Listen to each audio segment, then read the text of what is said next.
Bismillahirrahmanirrahim. Assalamu alaikum students.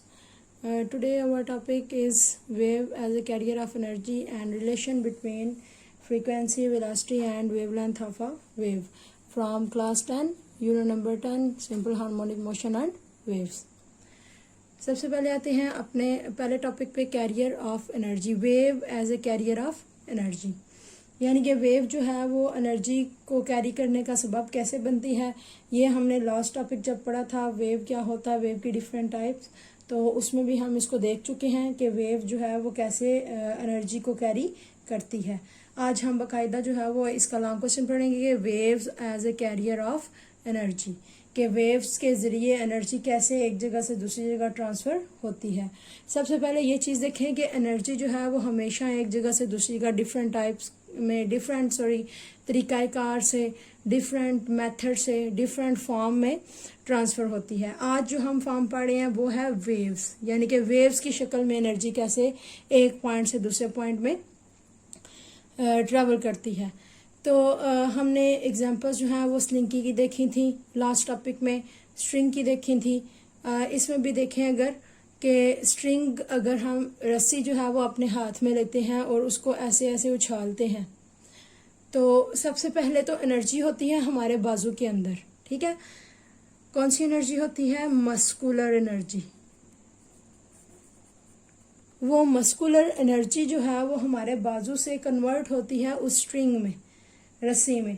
ठीक है, और उसकी वजह से जो है वो स्ट्रिंग फिर क्या करती है, आपको सफ़र करती हुई या फिर बल खाती हुई नज़र आती है। और वो जो बल खाती हुई आपको नज़र आती है वही कह लें कि क्या बनती है, वेव्स। और इन वेव्स के ज़रिए ही यहाँ पे अगर आपका बाजू है, ठीक है, यहाँ पे आपने पकड़ी हुई है, तो आपके बाजू से एनर्जी जाएगी इस रस्सी के अंदर। इस एनर्जी से रस्सी यहाँ पे वेव्स के ज़रिए ट्रैवल करती करती करती आपका जो एंड वाला दूसरा पॉइंट है वहाँ तक पहुँच जाएगी। तो इस तरह से एनर्जी की एक टाइप दूसरी टाइप में कन्वर्ट हुई, एनर्जी की एक टाइप दूसरी टाइप में कन्वर्ट हुई और फिर एक पॉइंट से ट्रैवल करती हुई दूसरी पॉइंट में पहुंच गई। और किस फॉर्म में पहुंची? In the form of waves. ठीक है, इसके अलावा अगर हम और भी डिफरेंट अगर एग्जांपल्स अपनी रोज़मर्रा ज़िंदगी से लें, स्प्रिंग को देखें, उछालें हम, तो उसमें भी अगर स्प्रिंग के एक सिरे पर हम कोई चीज़, जैसे मैं स्प्रिंग सिस्टम में पढ़ा था, अपने स्प्रिंग के एक सिरे पर आप मैस रखते हैं, ठीक है, और दूसरे सिरे से आप उसको खींचते हैं, तो वो मास एक जगह से दूसरी जगह डिफरेंट वेव की फॉर्म में आपको सफ़र करता हुआ नज़र आता है। एनर्जी का भी तकरीबन यही तरीकाकार है कि आपकी एनर्जी एक पॉइंट से दूसरे पॉइंट में एक शक्ल से दूसरी शक्ल में कन्वर्ट होते हुए ट्रैवल करती है। अब नेक्स्ट आता है कि एनर्जी डिपेंड, ये जो एनर्जी वेव्स की शक्ल में एक पॉइंट से दूसरे पॉइंट में जा रही है उसका इन्हिसार किस किस पर है। ठीक है, तो सबसे तो पहले ये डिपेंड करती है डिस्टेंस पर, कि एनर्जी रस्सी का आपसे डिस्टेंस कितना है। ठीक है, ये डिस्टेंस पे the amount of energy carried by wave depends on the distance of stress string from its rest position. यानी कि पहले आपकी रस्सी रेस्ट पोजीशन में थी, तो उस रेस्ट पोजीशन से जहाँ से आपने उसको खींचना शुरू किया या फिर उसको मूव करना शुरू किया, रेस्ट पोजीशन से उस पोजीशन तक का डिस्टेंस कितना है उस पर डिपेंड करता है। उसके बाद एनर्जी जो वेव्स की शक्ल में एक जगह से दूसरी जगह ट्रैवल करती है वो डिपेंड करता है एम्पलीट्यूड पे। एम्पलीट्यूड क्या होता है जी? ये वेव है, इस वेव का मेन पोजीशन से मैक्सिमम डिस्टेंस एम्पलीट्यूड कहलाता है। ठीक है, ये इस तरह से भी हो सकती है, ऐसे भी हो सकती है। तो ये वेव्स की ही, ये एक कम एम्पलीट्यूड की वेव, फिर दूसरा साइकिल ज़्यादा एम्पलीट्यूड, ये कम ज़्यादा हो रहा है एम्पलीट्यूड। ठीक है, ये कंटिन्यूस वेव कह लें कि कंटिन्यूस एक कांस्टेंट एम्पलीट्यूड की वेव नहीं है।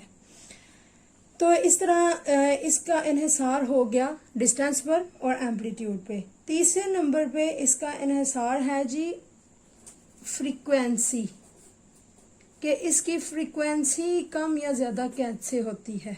ये देखें, ये मैंने जो वेव ड्रा की है, ये इसका एक साइकिल दूसरा साइकिल और ये तीसरा साइकिल और ये चौथा हाफ साइकिल।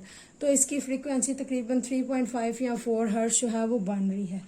तो जितना ज़्यादा तेज़ी से आप किसी रस्सी को जो है वो उछालेंगे, ठीक है, या खींचेंगे, उतनी ही ज़्यादा फ्रीक्वेंसी की वेव्स पैदा होंगी, ठीक है, उतने ही ज़्यादा 1 सेकंड में जो है वो इसके साइकिल जो प्रोड्यूस होंगे।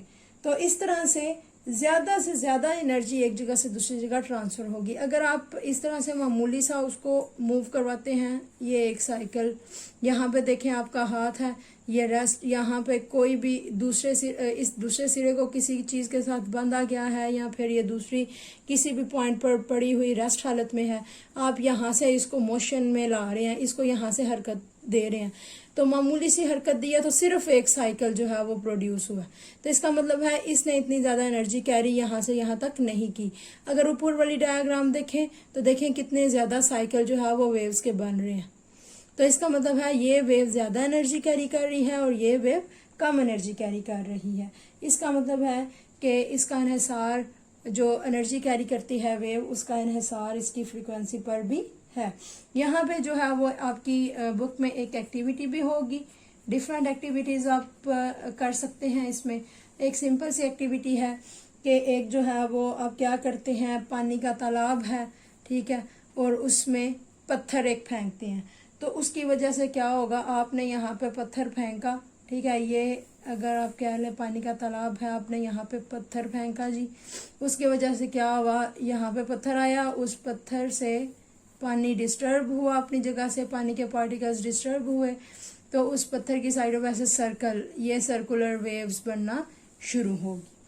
तो अब कैसे पता चलता है कि ये एक जगह से दूसरी जगह एनर्जी कैरी कर रहे हैं? जहाँ पे आपने पत्थर फेंका वहाँ पर एक कॉर्क पड़ा हो या कोई भी कह लें लकड़ी का टुकड़ा पड़ा हो। जब ये रेस्ट हालत में था तो ये इधर का इधर ही था। जब आपने पत्थर फेंका तो यहाँ पे पार्टिकल्स मूव करना शुरू हो गए, डिस्टर्बेंस पैदा हुई, ठीक है। तो उस वजह से ये कॉर्क भी अपनी जगह से हिल जाएगा, अपनी रेस्ट हालत में नहीं रहेगा, डिस्प्लेस हो जाएगा।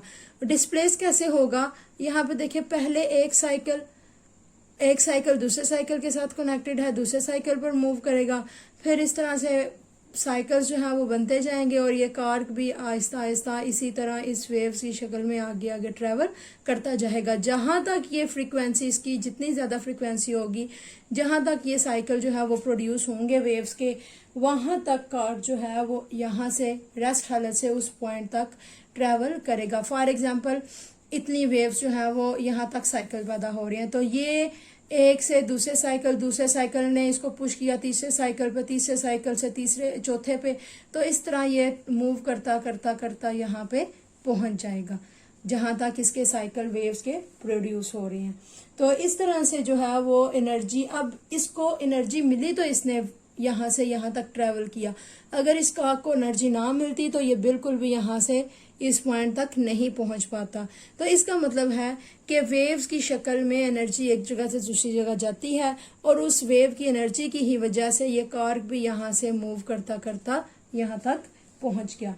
तो इससे जो है वो प्रूव होता है कि एनर्जी जो कैरी करती है कोई भी चीज़, तो वो वेव्स की शक्ल में भी हो सकती है और उससे एक जगह से दूसरी जगह उस एनर्जी को हम किसी दूसरी की एनर्जी में कन्वर्ट करवा के किसी बॉडी को भी एक जगह से दूसरी जगह मूव करवा सकते हैं। नेक्स्ट हमारा टॉपिक है जी रिलेशन बिटवीन फ्रीक्वेंसी। ये एफ मैंने फ्रीक्वेंसी के लिए लिखा हुआ है, वी वेलोसिटी के लिए, और लैम्डा जो है वो साइन है वेवलेंथ का। वेवलेंथ किसकी? वेव की। ये हम बात कर रहे हैं frequency of wave, velocity of wave and wavelength of wave. इन तीनों का आपस में रिलेशन क्या है वो हम देखेंगे। सबसे पहले आपको पता होना चाहिए कि वेव क्या होती है। वेव किसी भी मीडियम में पैदाशुदा एक डिस्टर्बेंस होता है, ठीक है, जो कि एक पॉइंट से दूसरे पॉइंट तक अभी हमने पढ़ा कि वो मूव करती है, ठीक है। जब ये देखें मूव कर रही है, आप इसी पे आए तो इसने इतना डिस्टेंस तय किया, ठीक है। यहाँ पे पहले पानी रेस्ट हालत में था, यहाँ से वेव्स पैदा होना शुरू हुई और ट्रैवल करते करते यहाँ तक पहुँच गई। इसको देखें तो हमने रस्सी को यहाँ से जो है वो उछालना शुरू किया था और यहाँ तक इसकी वेव्स बन रही हैं। तो ये वेव्स ने सारा यहाँ से यहाँ तक जो है वो डिस्टेंस तय की है। हम वेव की लेंथ की बात नहीं कर रहे, हम उस चीज़ की बात कर रहे हैं कि वेव कहाँ से कहाँ तक फासला तय कर रही है। तो इस पॉइंट से इस पॉइंट तक जो है वो वेव ने फासला तय किया है और उसको हम कहते हैं डिस्टेंस। ठीक है, उसको स्मॉल डी से जाहिर करेंगे। उस डिस्टेंस से देखें, जब डिस्टेंस टाइम के लिहाज से चेंज होता है, ये वेव एक जगह से दूसरी जगह ट्रैवल करती जा रही है, डिस्टेंस तय करती जा रही है, तो उसमें टाइम भी इंक्लूड होगा। टाइम के लिहाज से जब डिस्टेंस चेंज होता जा रहा है तो वेलोसिटी प्रोड्यूस होगी। तो हम यहाँ पे करेंगे जी, वेव की वेलोसिटी होगी डिस्प्लेसमेंट ओवर टाइम या डिस्टेंस ओवर टाइम। ठीक है, तो ये वेलोसिटी किसकी हुई? वेव की वेलोसिटी। वेव ने एक जगह से दूसरी जगह पे ट्रैवल किया डिस्टेंस इन स्पेसिफिक टाइम, जिसकी वजह से वेलोसिटी प्रोड्यूस हुई v is equal to d over t. ये हमारे पास एक इक्वेशन बन गई, इसको हम कहते हैं इक्वेशन नंबर 1। ठीक है, अब बात करते हैं इसके डिस्टेंस की, यानी कि ये जो इसकी लेंथ की, इस वेव की लेंथ की। और आपको पता है दो कंजेक्टिव क्रस्ट और दो कंजेक्टिव क्रस्ट के दरमियान जो डिस्टेंस होता है उसको हम कहते हैं वेव लेंथ ऑफ वेव, और उसको हम शो करते हैं लैम्डा से। ठीक है, और इसमें हम टाइम पीरियड भी इंक्लूड करेंगे। टाइम पीरियड यानी कि एक सेकंड में कितने साइकिल जो है वो इसने प्रोड्यूस किए, उसी लिहाज से इसकी फ्रीक्वेंसी भी हम देखते हैं, और वो हम वेलोसिटी के साथ भी इसको रिलेट करते हैं। ठीक है, अब ये हमने सिंपल डिस्टेंस और टाइम लिया। अब हम अगर वेवलेंथ की बात करें, वेव की बात करें, तो वेलोसिटी होगी इसमें वेव का, एक कह लें हम साइकिल ले रहे हैं। ठीक है, ये एक साइकिल ले रहे हैं, यहाँ से यहाँ तक जो डिस्टेंस है ये है जी वेवलेंथ, और कह लें कि इसका टाइम पीरियड है, एक साइकिल कंप्लीट करने में जितना टाइम स्पेसिफिक टाइम लगता है उसको हम कहते हैं टाइम पीरियड, कैपिटल टी को उससे जाहिर करते हैं। तो इस लिहाज से इसकी इस एक साइकिल की वेलोसिटी होगी v is equal to distance over time. यहाँ पे हमारा इसके पास डिस्टेंस जो है वो लेंथ है इसकी वेव की, और टाइम पीरियड है, तो ये हो जाएगा v is equal to lambda over time. इसको हम कहते हैं इक्वेशन नंबर 2। ठीक है, तो इन दोनों इक्वेशंस की मदद से अब हम रिलेशन निकालेंगे वेलोसिटी का, वेवलेंथ का और फ्रीक्वेंसी का। वेलोसिटी और लैम्डा का तो आपस में रिलेशन आ गया, लेकिन अब हम रिलेशन इसका फ्रीक्वेंसी के साथ कैसे बनाते हैं वो देखेंगे। आपने डेफिनेशन में पीछे कुछ टर्म्स पढ़ा होगा कि फ्रीक्वेंसी और जो टाइम पीरियड है एक दूसरे के रेसिप्रोकल होते हैं। 1/t is equal to F, या फिर f is equal t is equal to 1/f। ये एक दूसरे के क्या है? रेसिप्रोकल हैं, और यही इनका रिलेशन है। हमने वेलोसिटी, लैम्डा और टाइम पीरियड के दरमियान हमने डिस्टेंस निकालना है, तो इस t को हम पुट करेंगे इक्वेशन नंबर 2 में, तो ये आ जाएगा लैम्डा ओवर 1/f।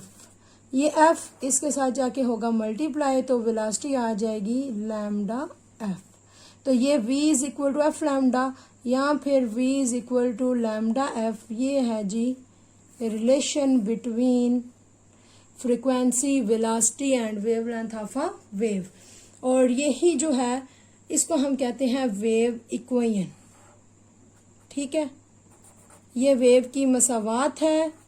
ये वेव इक्वेशन की हम तारीफ कैसे करते हैं? वेव इक्वेशन ऐसी मसावात होती है या ऐसा फार्मूला होगा जो कि किसी वेव की फ्रीक्वेंसी, किसी वेव की फ्रीक्वेंसी, वेव की स्पीड और वेव की वेवलेंथ के दरमियान ताल्लुक को जाहिर करती होगी। उस इक्वेशन को, उस फार्मूले को हम कहते हैं वेव इक्वेशन। इसको यूज़ करते हुए आप वेव की वेलोसिटी फाइंड कर सकते हैं। इस फार्मूले को यूज़ करते हुए वेव की फ्रीक्वेंसी कितनी है, उसकी वेवलेंथ कितनी है, वो आप लोग फाइंड कर सकते हैं। ठीक है, ये आज का हमारा टॉपिक था जी। इसके साथ साथ एक एग्जांपल है कि अगर किसी भी वेव की वेवलेंथ जो है वो